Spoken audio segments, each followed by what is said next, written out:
มืดฟ้ามืดฝนมาอีกแล้วเบิ่ง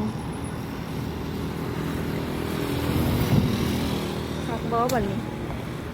คุณมื้อนี้ตอนแรงเขาเจ้าก็จะมาส่งเครื่องให้เฮาอีกเนาะ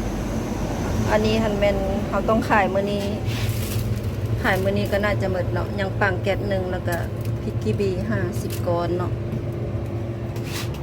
แล้วก็ยังอยู่นอกสาวไปก้อนเนาะยังอันนี้ครึ่งแก๊สซีนก็จะหมดแล้วเนาะซีนก็ยังก้อนสุดท้ายตัวนี้ขายพอดีหมดแล้วตอนแรงเขาเจ้าจะมาส่งเฮาเนาะพาเบิ่งตอนแรงเฮาสิสั่งเครื่องถึกราคาเท่าใดอีกเนาะเพราะว่าสั่งไปวันเสาร์วัน3 ล้านปลายแต่ว่าเฮาก็ขายหมดแล้วเนาะขายซัมมื้อนี้ก็หมดเนาะพอดีตอนแรงเขาเจ้ามาส่งอีกตอนแรงมาส่งอีกขายฮอดขายมื้ออื่นขายมื้อหือเนาะวันพฤหัสเขาเจ้าจะมาส่งอีกรอบนึงอาทิตย์นึงเขาเจ้าจะมาส่งอยู่วันอังคารวันพฤหัสแล้วก็วันเสาร์เนาะ3 มื้อว้าวมืดฟ้ามืดฝนมาอีกแล้วเบิ่งคักบ่บัดนี้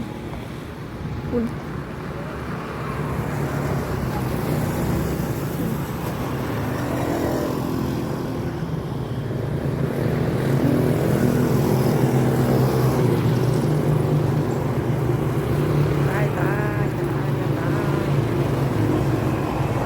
โทรมืดมา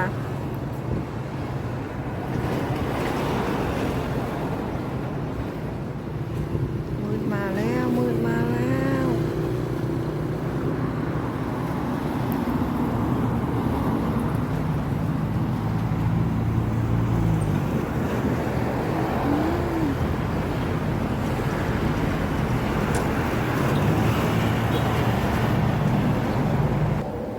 ได้ขายข้าวจีไป3-4 ก้อนฝนจะตกมาอีกแล้วเนาะจะได้ขายเครื่องไหมเนาะมื้อนี้คือเป็นแบบสั่นนักเรียนกำลังสิพักสวยพักเที่ยงเนาะแต่ว่าฟ้ามืดฝนมาเขาก็น่าจะบอกมาเนาะ